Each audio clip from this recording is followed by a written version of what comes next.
Assalamualaikum warahmatullahi wabarakatuh. Bismillahirrahmanirrahim. Alhamdulillahirabbil alamin.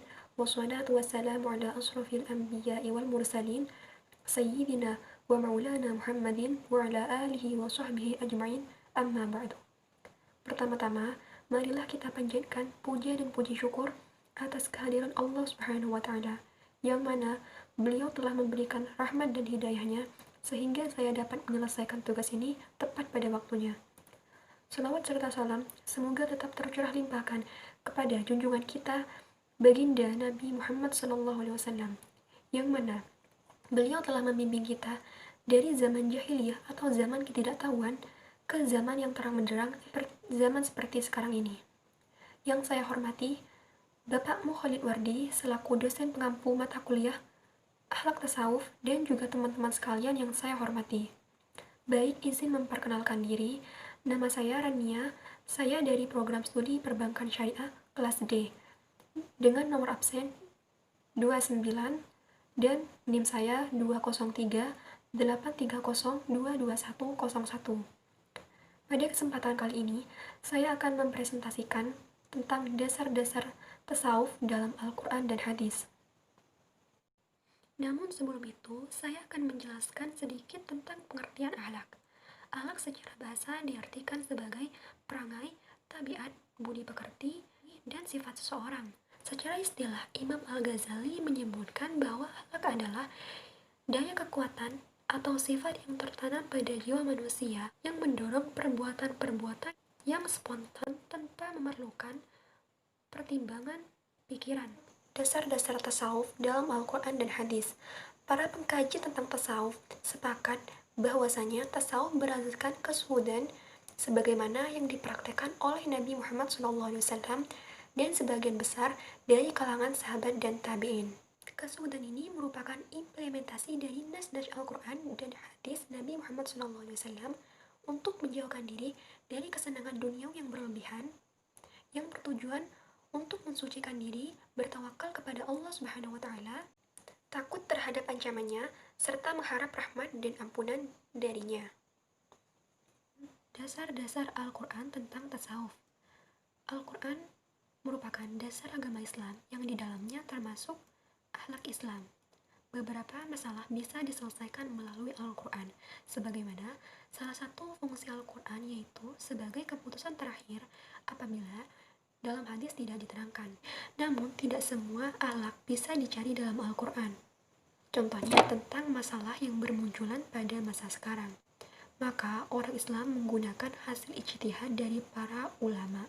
Namun, para ulama juga mengkaitkan jawaban-jawabannya itu dengan merujuk pada dasar-dasar Islam, yaitu Al-Quran dan Al-Hadis. Dengan demikian, para ulama mengambil keputusan dengan cara menyamakan kejadian maupun problem-problem yang terjadi sekarang dengan masalah-masalah yang terjadi ketika Al-Quran diturunkan. Maka, Al-Quran digunakan sebagai dasar untuk mencari kesimpulan atau mencari mana akhlak yang sebaiknya dilakukan. Namun demikian, dalam pembentukan akhlak ini, Islam juga menghargai pendapat akal pikiran yang sehat sejalan dengan Al-Quran dan Al-Sunnah.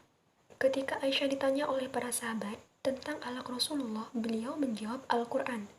Para sahabat terkenal sebagai penghafal Al-Quran, kemudian menyebarkannya disertai pengamalan atau penjiwaan terhadap isinya. Mereka melakukan dan mengamalkan akhlak Rasulullah, yaitu akhlak Al-Quran. Al-Quran menjelaskan konsepsi tasawuf dalam bentuk dorongan manusia untuk menjelajahi dan menundukkan hatinya, serta tidak tergesa-gesa untuk puas pada aktivitas atau ritual yang bersifat lahiriah. Firman Allah dalam Al-Quran Surah Al-Hadid ayat 16 yang artinya, belum tibakah waktunya bagi orang-orang yang beriman untuk secara khusyuk mengingat Allah dan mematuhi kebenaran yang telah diwahyukan kepada mereka? Dan janganlah mereka berlaku seperti orang-orang yang telah menerima kitab sebelum itu. Kemudian mereka melalui masa yang panjang, lalu hati mereka menjadi keras, dan kebanyakan di antara mereka adalah orang-orang fasik. Quran Surah Al-Hadid ayat 16.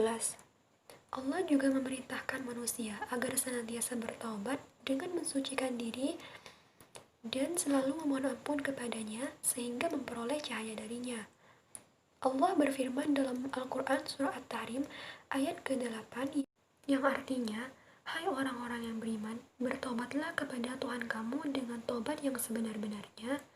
Mudah-mudahan Tuhan kamu menghapus semua kesalahanmu dan memasukkan kamu ke dalam surga yang di bawahnya mengalir sungai-sungai.